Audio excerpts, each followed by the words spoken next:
And the goal of all this is to actually define the customer persona or archetype, which is just a fancy way for saying, I want you to know everything about those customers.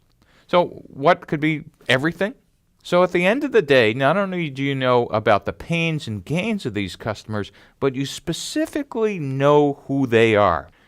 If they're in a company, their position and title, their age, their sex, their role, and consumers could be parent, it could be child. For a consumer, it could be housemate, etc. How do they buy? Where do they buy? How much money do they have discretionary to spend? And again, it's true in companies, and it's true for consumers. In companies, do you know how much each individual department can sign up for? That is, if you've priced your product $1 too high, sometimes it requires the next level of management to sign off. Same at home. If you're trying to sell to kids, do you know what their allowances are and where they get their money and how often they get it? And if you're selling to consumers who are parents, what's their weekly spend on discretionary items? You need to understand what matters to them, what motivates them, who influences them. And this one isn't trivial.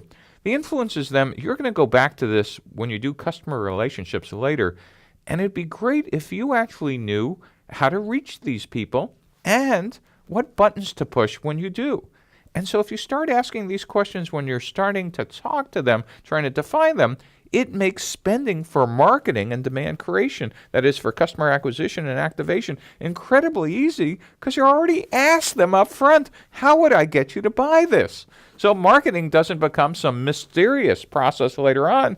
Customers already told you, oh, this is how I buy, and this is how much I spend, and here's who I listen to when I want to make a purchase.